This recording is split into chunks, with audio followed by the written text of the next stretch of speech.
JUUUUUUJHAR, baby. Gets a huge goal last night against the Columbus Blue Jackets in a game that was a lot of fun to watch because, man, did we ever pour on the offense against the Columbus Blue Jackets. It was a lot of fun to watch. And I gotta say, it was a great game 14, and welcome everyone back to another OGR. As last night, your Edmonton Oilers won a game 4-1 against your Columbus Blue Jackets. On November 2nd, we're going to be going up against the Pittsburgh Penguins, so we're definitely going to have a lot of fun games coming up. Now, I just got some blood drawn, and I had to go and get a blood test and shit like that, so if I look exhausted, it's because I had a bunch of blood drawn from me right now, so I'm just kind of fucking dead, and I had to walk home with a bunch of other shit, so I'm kind of just exhausted right now and just feeling it for sure. But I got enough energy to make a quick video about the Edmonton Oilers and upload it and shit like that. So we're going to be talking about the Oilers on the couch and shit in the living room because no one's home and I'm feeling fucking lazy. Anyways, the game was an absolute blast. And of course, Kara, he finally got his first goal. It should have been Nuge's goal, but Kara did put it in the back of the net. And I got to say, I absolutely enjoyed that he scored a goal finally because we've been waiting for depth to get a goal and finally he did. Now, from that, we had Draisaitl and Kassian score goals and James Neal. So, most of the typical guys scoring goals once again. Our main four guys scoring goals, it is what it is. I mean, Draisaitl has been absolutely ripping it up. 25 points this year, leading in both goals and points right now. James Neal right tied up with Leon Draisaitl right now. I think he's a goal behind Leon, but James Neal's been ripping it up. Zach Kassian as well, which we're going to be talking about him and his contract later on in the video because that's been kind of a big discussion for the Edmonton Oilers. But let's start it off with how good did the Edmonton Oilers play. Now, we got Joel Pearson back in the lineup, and I was really impressed with how he played last night as he really helped out the team. And we've actually, our record with Joel Pearson is 6-1, funny enough. So him back in the lineup definitely adds some more offense and some more mixture to the team because, I mean, having Chris Russell with fucking Oscar Klefbom doesn't really make sense because Chris Russell, he's not that much of an offensive guy. Pearson is. He's able to move the puck fast. I think Pearson's just a better fit alongside of Oscar Klefbom, and Russell fits down with Benning with that shit pairing that we have down there. Otherwise, we played really good defensively. Ethan Bear had a really good bounce-back night. Same with Darnell Nurse. They played really solid all night long.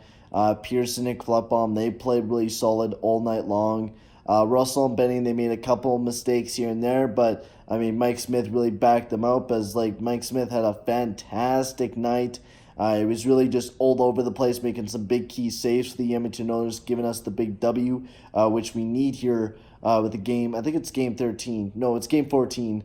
I always keep forgetting. But a big game 14 win as we stay on top of the Pacific Division after a couple losses after losing 5 out of the 4 games. It's good to get a bounce-back win, but now we need to go to Pittsburgh, which they've been red hot as well during the month of October, and take a big W from them as well. So we're definitely going to have to play a lot better. Tonight we really showed the speed that we should be showing, and we showed that kind of depth that we had. We did lose Riley Seahan. I don't know any updates on Riley Seahan's injury yet, but hopefully he gets back, which has been sparking a huge discussion about picking up a third-line centerman. Which has been the talks of Jean-Gabriel Pageau, I think I heard Peralta and also Roslovic, because Adam Larson could be traded to Winnipeg, but I really don't think Adam Larson is going to be a guy that we trade away as he's one of our better defenders on the team. I know that we have Bear and shit, but I think you got to keep Larson on the team. He makes your defensive core way better. Now, yeah, you're going to have to sacrifice something for that third line. But I think maybe a prospect would be a better idea for Ottawa, picking up Jean-Gabriel Pageau. Something like that. But right now, we're not looking like a too bad of a team. I mean, the forecheck for that third line is absolutely working great. Same with the fourth line. They were really working their asses off. I would have to say the Neal line almost got a couple of good chances. Nuge, Gagne, and Kara. I mean, they are fucking just, they're hammering. Gagne's playing really smart with Nuge and Kara. Kara got his first goal, which is also really huge.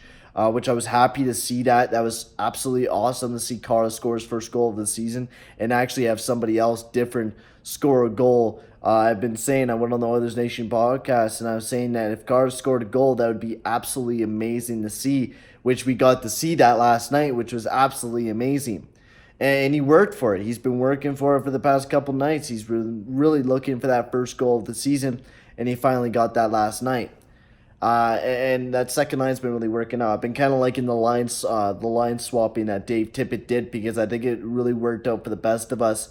Sam Gagner should be able to get Nuge and Kara going. If Kara keeps driving in front of that net, I think he's definitely going to get a couple more throughout the year. I'm guessing about 10 goals this year for Kara. I'm hoping I'm right on that, but I'm hoping about 10 goals for JUUUUUUJHAR. He should be able, hopefully, be able to do that. I really want him to step up more offensively, because he's going to be a good third-line guy. Otherwise, forecheck was really good.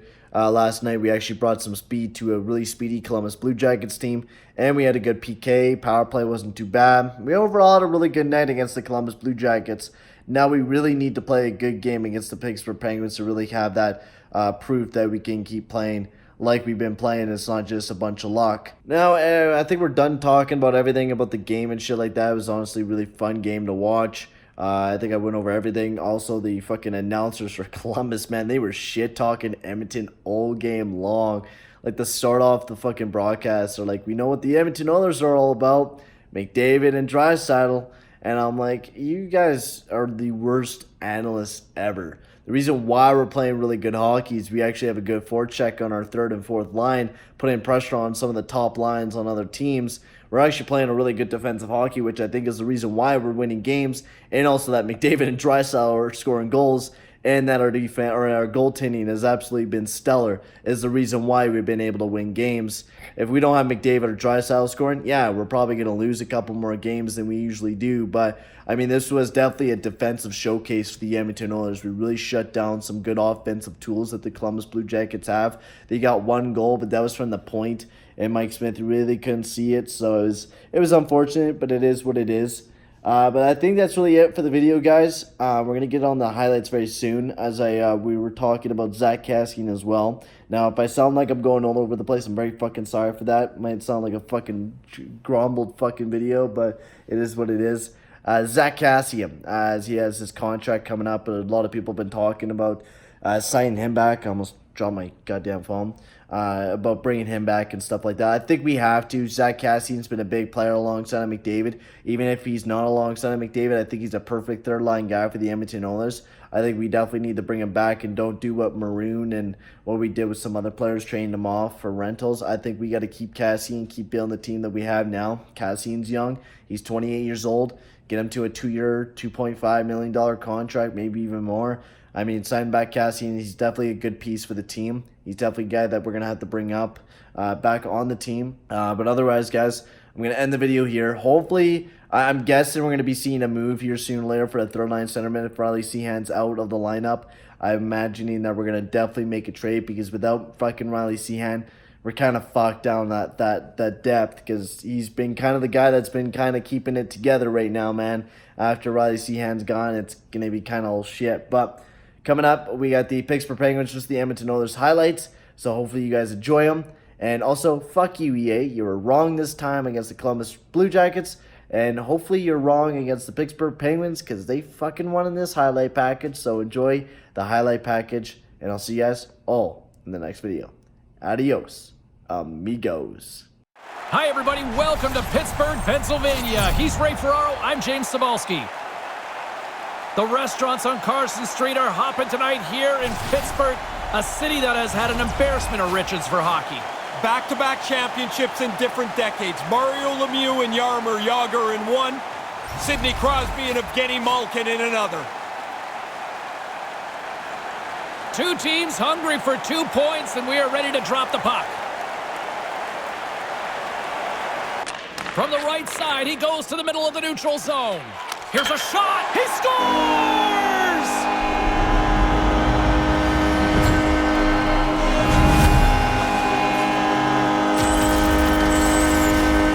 He didn't have much room up over the glove, but as soon as the goalie dropped into the butterfly, there was enough for him to put it into the top bin. Own it. Brings the puck into the offensive end now. Here's a howitzer at the net, and another stop. He scores! Oh, what a play as he gets his own rebound and puts it in.